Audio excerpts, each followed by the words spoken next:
Hello दोस्तों, नवल पाठशाला में आपका स्वागत है। मैं आज आपको बीएड सेकेंड ईयर का जो हमारी जो अगला जो प्रकरण है, जो हमारा जो पॉइंट है, उसके बारे में हम आगे बताएंगे। जिसमें आपको इंटर्नशिप कार्यक्रम बीएड सेकेंड ईयर के बारे में आपको बताना है। तो इसमें हमारा जो पॉइंट रहेगा वो है इंटर्नशिप कार्यक्रम के दौरान एक शिक्षक के रूप में प्राप्त अनुभवों का विवरण। यानी इंटर्नशिप कार्यक्रम के दौरान एक शिक्षक के रूप में आपने कौन कौन से अनुभव प्राप्त किए हैं उसके बारे में आपको बताना है। तो इसमें आपको कोष्टक में लिखना है शिक्षक के गुणों को ध्यान में रखते हुए अनुभवों का ही विवरण दें। यानी शिक्षक के कौन कौन से गुण आपको प्रभावित किए हैं, यानी उनके कौन कौन से गुण आपको अच्छे लगे, उनके बारे में ही आपको विवरण देना है। तो इस तो यह वीडियो हम कैरी ऑन करते हैं, यानी जारी रखते हैं। इसमें आपको लिखना है इंटर्नशिप कार्यक्रम बीएड सेकेंड ईयर। यानी इंटर्नशिप कार्यक्रम जो हमने बीएड सेकेंड ईयर का जो इंटर्नशिप की है उसमें आपको लिखना है, यानी इसमें आपको पूरा रूप से टिप्पणी लिखना है। तो इसमें हम लोग लिखेंगे मेरे इंटर्नशिप कार्यक्रम की अवधि 16 सप्ताह है। इसके दौरान एक शिक्षिका के रूप में हमने कई अनुभव प्राप्त हुए जो इस प्रकार है। तो इसमें एक शिक्षिका के जो अनुभव है उसके बारे में आपको बता रखा है। तो इसमें आप लोग लिखेंगे इंटर्नशिप कार्यक्रम राजकीय उच्च प्राथमिक विद्यालय में पूर्ण हुआ। फिर हम आगे दूसरा पॉइंट देखेंगे, विद्यालय में व्यवस्था अच्छी थी। एक घंटी बजते ही सभी छात्र अपनी अपनी कक्षाओं में पंक्ति बनाकर खड़े रहते थे। यानी घंटी बजते ही सभी छात्र अपनी अपनी कक्षाओं में ये पंक्ति बनाते हुए खड़े रहते थे, यानी अनुशासन बनाए हुए रखते थे। फिर आगे आपको लिखना है इस प्रकार हमने देखा कि छात्रों में अनुशासन था, यानी अनुशासन पूर्ण रूप से था। तीसरा पॉइंट है दूसरी घंटी बजते ही सभी विद्यार्थी अपनी अपनी कक्षाओं से बाहर आकर प्रार्थना सभा में खड़े हो जाते थे। तो इसमें आप लोग लिखेंगे घंटी बजते ही विद्यार्थी अपनी अपनी कक्षाओं से बाहर आकर प्रार्थना सभा में खड़े हो जाते, एक लाइन बनाते हुए, पूर्ण रूप से अनुशासन बनाते हुए, और एक ही दिशा में सभी छात्र खड़े हो जाते थे। फिर हम आगे की ओर चलते हैं। आगे आपको लिखना है, चौथा पॉइंट हमें देना है प्रार्थना सभा में बच्चों को सही पंक्ति में खड़ा करना, उनकी स्थिति सही करना, अतः इन कार्यों को करके एक अच्छा अनुभव प्राप्त हुआ। यानी प्रार्थना सभा में बच्चों को सही पंक्ति में खड़ा करना, उनकी स्थिति को सही सही बताना, सही रूप से स्थिति, यानी उनकी स्थिति सही करना, यानी कार्यों को करके एक अच्छा अनुभव प्राप्त हुआ, यानी एक शिक्षक बता रहा है। जिसमें आप लोग पांचवा पॉइंट लिखेंगे बच्चों को कक्षा में अनुशासन में रखना, उनको विभिन्न प्रकार के शिक्षण करवाना, श्यामपट्ट की सहायता से मुख्य बिंदुओं को समझाना व गृह कार्य देना भी अच्छा अनुभव था। यानी इसमें आपको दे रखा है अनुशासन में रखना बच्चों को, श्यामपट्ट की सहायता से मुख्य बिंदुओं को नोट करवाना, शिक्षण करवाना, गृह कार्य देना, ये सब अनुभव बहुत ही अच्छा था। इसमें आप लोग पांचवा पॉइंट में बता रखा है। फिर हम सिक्स पॉइंट की ओर चलते हैं।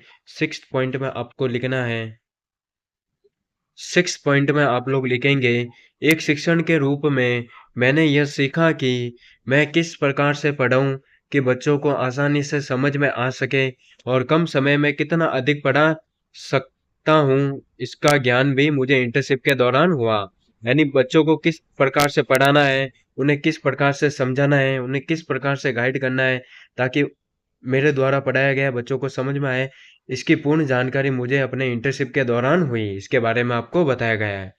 सेवंथ पॉइंट देखेंगे। सेवंथ पॉइंट में आपको लिखना है इंटर्नशिप कार्यक्रम के दौरान ही मैंने श्यामपट्ट पर लिखना सीखा। ये मेरा पहला अनुभव था। शुरुआत में तो मेरी हस्तलेखन अच्छी नहीं थी, फिर धीरे धीरे सुधार हुआ। यानी इंटर्नशिप कार्यक्रम के दौरान श्यामपट्ट पर कैसे लिखा जाता है, किस प्रकार से श्यामपट्ट पर पढ़ाया जाता है, किस प्रकार से श्यामपट्ट पर सीखा जाता है, किस प्रकार से बच्चों को श्यामपट्ट पर गाइड किया जाता है, यह मेरा पहला अनुभव था। और शुरुआत में मेरी जो हैंड राइटिंग थी वो भी अच्छी नहीं थी और धीरे धीरे उसमें सुधार होने लगा। यानी श्यामपट्ट पर पढ़ाने के बाद इंटर्नशिप के दौरान मेरी हैंड राइटिंग में भी सुधार होने लगा। इसके बारे में आपको 7वां पॉइंट दे रखा है। फिर हम आगे की ओर देखेंगे।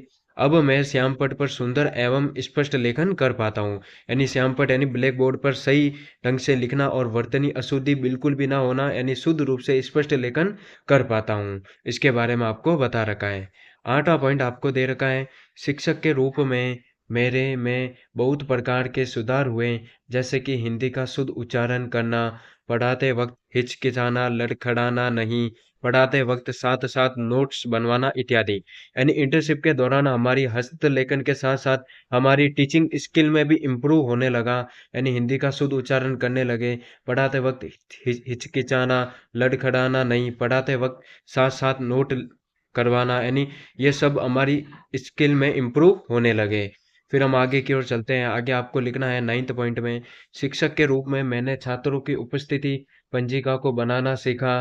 साथ ही साथ छात्रों को पुस्तक विवरण का रिकॉर्ड भी जांचा। यानी शिक्षक के रूप में मैंने छात्रों की उपस्थिति पंजिका, यानी छात्रों की उपस्थिति, यानी जो अटेंडर रजिस्टर है वो किस प्रकार से बनता है, उनमें किस प्रकार से डिटेल होती है, किस प्रकार से एंट्री होती है, इसके बारे में मैंने सीखा अपनी इंटर्नशिप के दौरान। और पुस्तक का विवरण किस प्रकार से रिकॉर्ड रखा जाता है, कौन कौन सी पुस्तकों का रिकॉर्ड सबसे महत्वपूर्ण है, उसके बारे में बनाना सीखा और उसकी जांच पड़ताल करनी सीखी।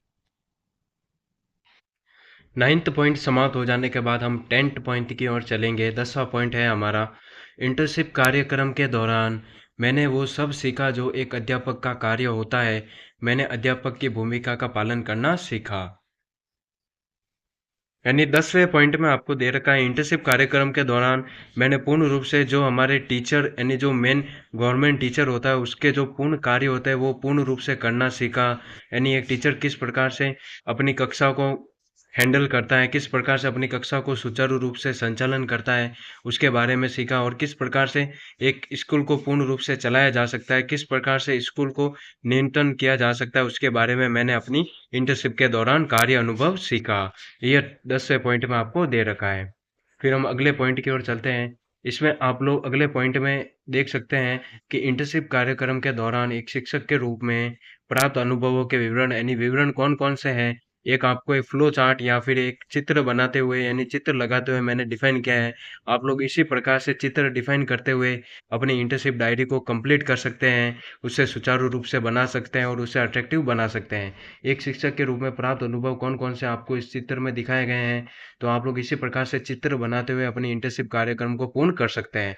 इंटर्नशिप कार्यक्रम बीएड सेकेंड ईयर में मैंने कौन कौन से अनुभव प्राप्त किए हैं, किस प्रकार से मैंने अपनी इंटर्नशिप को पूर्ण रूप से कंप्लीट किया है, उस इस चित्र में डिफाइन किया गया है और पूर्ण रूप से बताया गया है। यानी श्याम पट पर किस प्रकार से पढ़ाना, बच्चों को किस प्रकार से समझाना, यानी उनकी उनकी दैनिक क्रिया, यानी मंदबुद्धि बालक, कुशाग्र बुद्धि बालक, इनको किस प्रकार से एक साथ लेकर चलना, इसके बारे में डिफाइन किया गया है। तो आप लोग चित्र लगाते हुए अपनी इंटर्नशिप डायरी को कंप्लीट कर सकते हैं। अगला हमारा पॉइंट है, इंटर्नशिप कार्यक्रम के दौरान आपके द्वारा विद्यालय को दी गई उपलब्धियां। यानी इंटर्नशिप कार्यक्रम के दौरान जो हमारे द्वारा विद्यालय को उपलब्धियां दी गई हैं उसके बारे में बताना है। और इसमें आप लोग नीचे कोष्टक में लिखेंगे, शिक्षक के रूप में आप द्वारा किए गए कार्यों से छात्रों को प्राप्त उपलब्धियों का विवरण देवें। यानी हमारे द्वारा जो कार्य किए गए हैं उससे छात्रों को कौन कौन सी उपलब्धियां प्राप्त हुई है उसके बारे में आपको बताना है। तो इसमें हम लोग लिखेंगे, इंटर्नशिप कार्यक्रम के दौरान मेरे द्वारा विद्यालय को दी गई उपलब्धियां कुछ इस प्रकार से हैं। तो इसमें जो उपलब्धियां दे रखी है आपको नीचे दे रखी हैं, इसमें पॉइंट बनाते हुए आप लोग लिखेंगे। पहला पॉइंट है हमारा, मैं मेरे कार्य दिवस के दौरान प्रत्येक दिन 5 कालांश लेता था। मेरे ज़्यादातर कालांश 3, 4, 5, 6 एवं 8 8वीं कक्षा में होते थे। तो इन कालांशों में मैंने उनको उनका पाठ्यक्रम पूरा करवाया। मैं उनको विज्ञान गणित पढ़ाता था। यानी इस आपको इसमें पहले पॉइंट में दे रखा है कि आपने अपनी इंटर्नशिप के दौरान कौन कौन से कालांश लिए हैं, कौन कौन की कक्षाओं को कालांश में पढ़ाया है और कौन कौन से विषयों को पढ़ाया है, उसका पूर्ण रूप से बायोडाटा दे रखा है। इसमें हमारा ये पहला पॉइंट कंप्लीट हो जाता है। दूसरा हम पॉइंट देखेंगे, मेरा पढ़ाने का तरीका कुछ इस प्रकार से था कि पहले मैं एक पाठ को समझाता, फिर उस पाठ की मुख्य परिभाषाओं को श्यामपट्ट पर लिखता, जिसे छात्र भी साथ साथ अपनी नोटबुक में लिखते थे, जो कि दूसरे दिन वो पढ़कर आते और एक एक करके मुझे सुनाते, जिससे उनकी शिक्षा में सुधार हुआ। यानी दूसरे पॉइंट में आपको बताना है कि हम किस प्रकार से पढ़ाते थे, हमारा पढ़ाने का तरीका इंटर्नशिप के दौरान किस प्रकार से था। पहले हम कौन कौन से पाठ को पढ़ाते थे, पहले सिलेबस के अकॉर्डिंग पढ़ाते थे या फिर उनकी मुख्य परिभाषाओं को बताते थे या फिर उनको यानी जो पहले या फिर सरल से कठिन की और ये हमारा पैटर्न फॉलो रहता था, इसके बारे में हम बताएंगे यानी डिफाइन करते थे। इस दूसरे पॉइंट में डिफाइन किया गया है। तो इसमें हम सरल से कठिन की और यानी सर्वप्रथम हम पहले पार्ट को समझाते थे, फिर उनकी मुख्य परिभाषाओं को श्याम पट्ट पर लिख लिख कर बच्चों में नोट करवाते थे और अगले दिन उन परिभाषाओं को फिर से पूछते ताकि बच्चे समझ सके और आगे का जो पाठ है उनको पूर्ण रूप से समझ में आ सके। तो ये हमारा दूसरा पॉइंट हो जाएगा। अगले पॉइंट की ओर हम चलते हैं। अगले पॉइंट में आपको देना है, तीसरा पॉइंट आपको बताना है, मैंने छात्रों को अनुशासन में रहना सिखाया और यह भी सिखाया कि हमें कभी झूठ नहीं बोलना चाहिए। अगर झूठ बोलोगे तो एक ना एक दिन हकीकत पता लग जाती है और उस व्यक्ति का चरित्र खराब हो जाता है। फिर उस पर कोई विश्वास नहीं करता है। ये शिक्षा उनके व्यवहार को परिवर्तित करने में सहायता करेगी। तो इसमें मैंने बताया कि यानी तीसरे पॉइंट में हमने बच्चों को यही सिखाया है कि अनुशासन में किस प्रकार से रहा जाता है, यानी किस प्रकार से कक्षा में बैठना चाहिए, किस प्रकार से कक्षा में आचरण करना चाहिए, अनुशासन में किस प्रकार से रहना चाहिए, अपनी दिनचर्या को किस प्रकार से यूज में लेना चाहिए, उसके बारे में बताया गया है। चौथा पॉइंट हम देखेंगे। चौथे पॉइंट में आपको लिखना है, छात्रों को भिन्न भिन्न प्रकार के खेलों से अवगत करवाया, यानी खेल खेल कौन कौन से प्रकार हैं, खेल खेल के कौन से प्रकार हैं, उसके बारे में बता रखा है। इसमें हम देखेंगे खेल भी कई प्रकार के होते हैं, कई शारीरिक तो कई मानसिक। शारीरिक खेल जो शरीर की क्रिया प्रतिक्रिया से अत्यधिक कठिन परिश्रम से खेले जाते हैं, जैसे फुटबॉल, कबड्डी इत्यादि। जबकि मानसिक खेलों के रूप में लूडो, शतरंज, सांप सीढ़ी इत्यादि, ये सब इन खेलों के नाम बता रखे। इन खेलों की नियमितता से छात्रों में शारीरिक व मानसिक सुधार देखने को मिला। यानी इसमें आपको चौथे पॉइंट में दे रखा है, यानी शारीरिक खेल और मानसिक खेलों के बारे में बता रखा है, यानी उनके प्रकार के बारे में बता रखा है। यानी शारीरिक खेल कौन कौन से होते हैं, मानसिक खेल कौन कौन से होते हैं, जिससे उनकी कुशाग्र बुद्धि और उनकी बुद्धि स्पष्ट रूप से तेज हो सके, यानी वो तेज यानी मंद बुद्धि बालक ना कहलाए, उनकी बुद्धि हमेशा स्थिर रह सके और अपने शिक्षा पर वो ध्यान दे सके और खेल खेल में रुचि ले सके। इसके बारे में डिफाइन किया गया है। फिर हम अगले पॉइंट की ओर चलते हैं। अगले पॉइंट का नाम है, मैंने इंटर्नशिप के दौरान छात्रों में अपने पाठ्यक्रम की पुस्तकों के अलावा भी कई ऐसी पुस्तकें पढ़ने की सलाह दी जो हमारे महापुरुषों से संबंधित हैं, जो हमारे इतिहास से संबंधित है या फिर जो हमारे समाज से जुड़ी हुई हैं।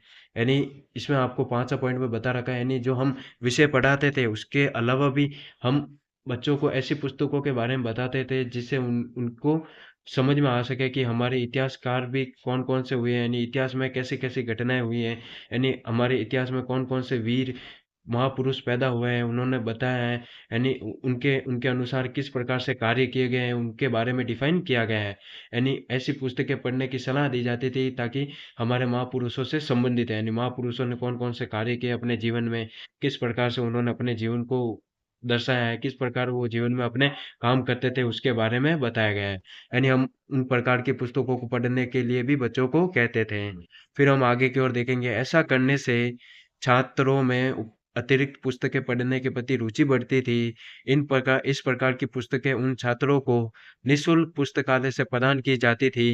यानी ये जो पुस्तकें हैं महापुरुषों वाली, उनको निःशुल्क प्रदान की जाती थी। छात्र इसे पढ़कर वापस जमा करा देता और किसी और के पढ़ने में काम आ जाती थी। यानी छात्र इसे पढ़ने के बाद वापस जमा करा देता था लाइब्रेरी में और ये पुस्तक किसी दूसरे बच्चों को पढ़ने में सहायता करती थी। फिर हम आगे की ओर देखेंगे, पुस्तकालय से इस प्रकार की पुस्तकों को सूचीबद्ध विवरण का आग्रह मैंने विद्यालय के प्रधानाचार्य जी से किया, तो ये बात उन्हें बहुत अच्छी लगी और उन्हें तुरंत सकारात्मक निर्णय लिया। तो यानी इन सब ये जो महापुरुषों वाली किताबों का जो आइडिया था वो मैंने अपने प्रधानाचार्य जी को बताया। उन्हें ये आइडिया बहुत अच्छा लगा और तुरंत उन्होंने एक्शन ली और महापुरुषों की किताबों की लाइब्रेरी में स्टॉक अवेलेबल करवाया। तो ये हमारा पांचवा पॉइंट खत्म हो जाता है। फिर हम सिक्स पॉइंट की ओर देखेंगे। सिक्स पॉइंट में आपको लिखना है, मैंने इंटर्नशिप के दौरान वो सभी कार्य किए हैं जो एक अध्यापक को करने होते हैं। इस प्रकार से विद्यालय को एक नया अतिरिक्त अध्यापक मिल गया जिन्होंने सारे पाठ्यक्रम का रिवीजन करा दिया। मेरे इस कार्य से विद्यालय के सारे शिक्षक और छात्र खुश हैं। यानी इसमें यह बताया गया है कि एक टीचर के रूप में आपने किस प्रकार से इंटर्नशिप कार्यों को संभाला, इंटर्नशिप कार्यों को पूर्ण रूप से किया। 7वां पॉइंट हम देखेंगे, मैंने इंटर्नशिप के दौरान ऑफिस के काम में भी हाथ बटाया।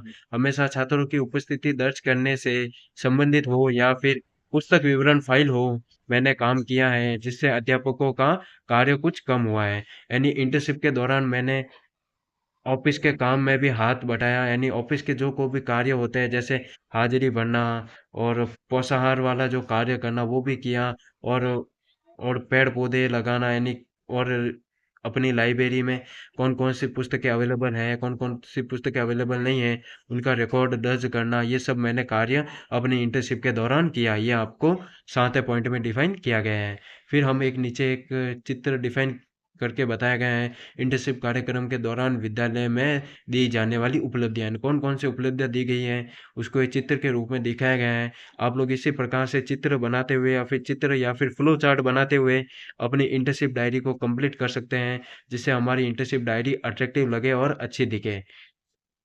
अच्छा, तो दोस्तों आपको ये वीडियो कैसी लगी बताना, लाइक करना, कमेंट करना, शेयर करना। और इसी प्रकार की वीडियो पाने के लिए आप चैनल को सब्सक्राइब कीजिए, शेयर कीजिए। और इसी प्रकार की वीडियो पाने के लिए, यानी इंटर्नशिप डायरी और जो हमारी बीएड सेकंड ईयर सघन पाठ योजना है, दैनिक पाठ योजना वाली जो डायरी है, वो आप पूरी रूप से देखने के लिए, गणित के जो टॉपिक है वो सब कुछ देखने के लिए आप लोग मेरी प्लेलिस्ट में जा सकते हैं। चैनल का नाम नवल पाठशाला है। यानी प्लेलिस्ट में जाकर आपको सारी वीडियो दिख जाएगी, आप लोग देख सकते हैं। और आप लोग देख सकते हैं कि किस प्रकार से मैंने अपनी इंटर्नशिप वाली डायरी को, बीएड इंटर्नशिप वाली डायरी को पूर्ण रूप से विस्तार से समझाया है, किस प्रकार से डिफाइन किया है, चित्र बनाते हुए और चित्र लगाते हुए, फ्लो चार्ट बताते हुए, किस प्रकार से मैंने अपनी डायरी को पूर्ण रूप से विस्तार से समझा है। आप लोग इसी प्रकार से बताते हुए अपनी डायरी को पूर्ण रूप से समझा सकते हैं। और सहज नामक डायरी की भी आपको प्लेलिस्ट में वीडियो मिल जाएगी, आप लोग उसे जरूर देखिए और चैनल को सब्सक्राइब कीजिए और ज़्यादा से ज़्यादा लोगों को शेयर कीजिए। Thank you, have a nice day.